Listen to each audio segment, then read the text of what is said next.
Welcome back to The Person Everyone Needs. I'm your host, Webb Hoggard.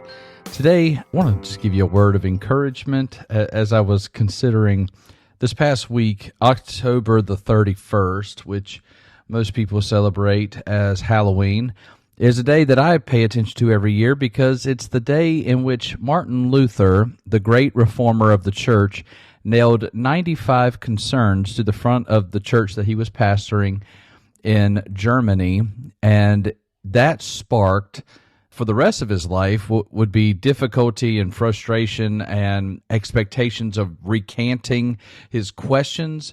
That sparked what would eventually become what we know as the Protestant Reformation, which most of us in America connect to the denominations or the groups, the bodies of worship that came after there was this break with the Catholic Church. Now, Martin Luther is the man in which Martin Luther King Jr. eventually would change his name to. His father, his name was, I believe, Michael King. He had gone to Germany, and while he was there, he read one of the inscriptions that were attributed to the great reformer Martin Luther, and in so doing, he decided to change his son's name from, again, I think it was Michael, but either way, he changed his name to Martin Luther King, and we now know him now as Martin Luther King Jr.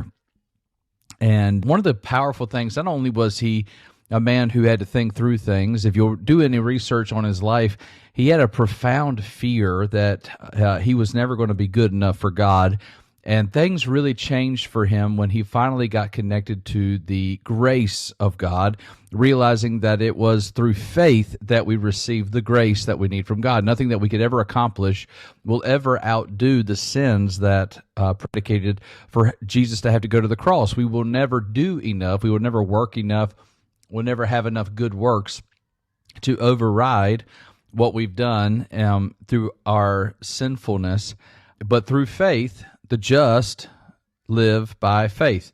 Through the faith that we have in Jesus Christ, we receive the grace of God.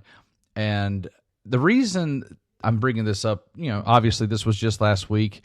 We're about 500 years separated from him and the great work that he did there. And he's a complicated man. If you do any research on him, there's some things that he said that are very problematic and very troubling.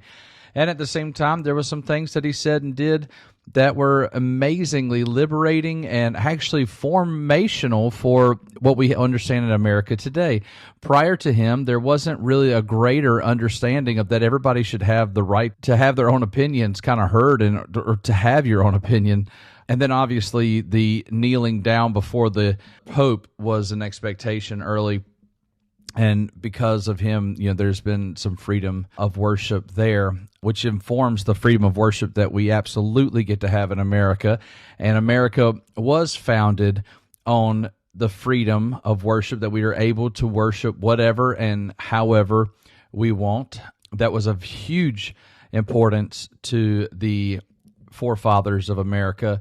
And so those that are trying to say, that they were indifferent or that they didn't really care, that would be a completely erroneous place to go. But even that, and that's talking about 250 years ago, 250 years before that is who I'm talking about, Martin Luther, beginning the Protestant Reformation. And one of the things about Martin Luther that fascinates me, or that at least I want to mention to you today, is in the church during that time period, there was the Gregorian chant that the Catholic Church, there was these echoey, male-voiced, Latin languaged, creepy kind of wailings that took place in the church. And when the Reformation began, there were several things that Martin Luther did that were in absolute defiance of what the church, the Catholic Church had wanted. One of those things was he got married. He was supposed to be a monk, a father in the church. And so the moment that he broke from the Catholic Church, he ended up marrying a nun. So not only did he break the vow that he was supposed to keep the rest of his life as being the leader of a church, but he also married a nun who had also taken a vow of celibacy. And they got married and had a whole bunch of children. So that was one of the first things that were kind of like, in your face, Catholic Church, we're moving on. And but one of the other things is Martin Luther was a musician. Martin Luther wrote a song that to this day is one of the most famous songs in the history of the church. Now, if you were to go and research some of the greatest songs in the history of the church, no doubt at the top of the list would be the song Amazing Grace. Again, written about 250 years ago during the time period that America was becoming independent from England. An Englishman wrote Amazing Grace named John Newton, who was a former slave owner. He wrote this song, and he talked about the amazing grace that he had received, and it changed his life forever. In the 1800s, we have a couple of songs that are remarkable. One of the songs being by the lawyer Horatio Spafford, which is "It Is Well." The other one is "How Great Thou Art," was written in the 1800s and found a lot of traction in the mid-1900s. But those songs would not have come to pass had it not been for the foundational, impressive work that Martin Luther did. Martin Luther would walk down the street praying to God and asking God to give him direction in his life so that he could continue to form whatever it was the Lord was calling him to do in the middle of the Protestant Reformation, which after it began, there was even a lot of people, there was bloodshed that took place. The church was so adamant about him not being able to have this following that they started a war out of it, and many peasants lost their life. But as he was walking down the street one night, he would hear the songs of the taverns, the songs that were happening in the bars, and he thought to himself, I wish there would be a song that would ring out declaring the goodness of Jesus, but it would sound like these, everybody would sing them together like happens in these bars. It wouldn't just be a few people up on stage that had these bellows that filled the room, but that everybody would sing together these songs. And so he penned the words to the most famous song that he's remembered by, and it's called "A Mighty Fortress Is Our God." I want to take a few moments and just walk through the lyrics of it. Obviously, this was written in German, so I want you to think what he was hearing was German Stein slapping up against the table as they would sing. So there's like this, the bar song, bloom, bloom, bloom, bloom. There was this, it was fast-paced, it was a enjoyable thing. They're all yelling together, and this is the words that would be sung along with it. A mighty fortress is our God, a bulwark never failing. Our helper, he amid the flood of mortal ills prevailing.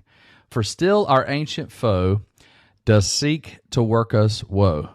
His craft and power are great, and armed with cruel hate. On earth is not his equal.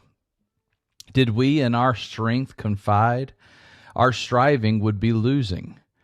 Were not the right man on our side, the man of God's own choosing. You ask who that may be? Christ Jesus, it is he. Lord Sabbath is his name. From age to age the same, and he must win the battle. And though this world with devils filled should threaten to undo us, we will not fear, for God has willed his truth to triumph through us. The prince of darkness grim, we tremble not for him. His rage we can endure, for lo, his doom is sure. One little word shall fail him. What word? That word above all earthly powers, no thanks to them abideth. The Spirit and the gifts are ours, through him who with us sideth.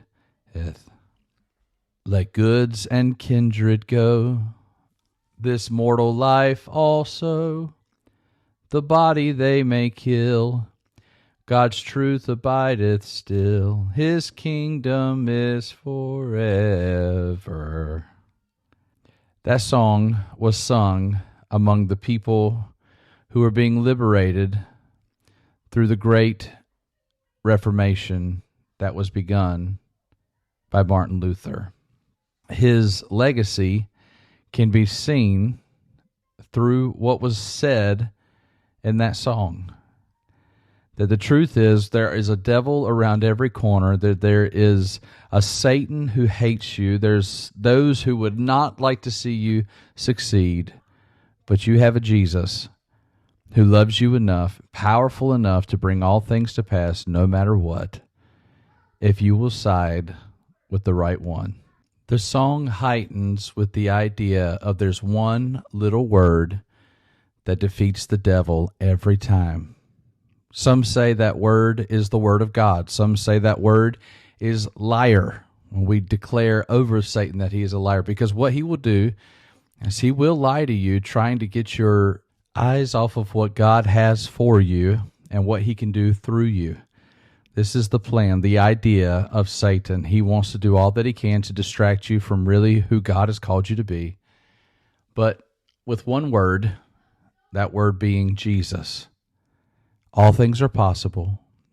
Your past is forgiven. All things are made new.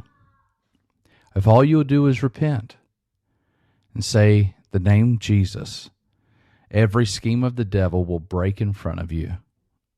And the destiny that God has for you, the greater plan for your life, can unfold before you. People who break the back of the enemy, the adversary, and listen to their advocate, the Holy Spirit, those are people that everyone needs. Happy Reformation Day.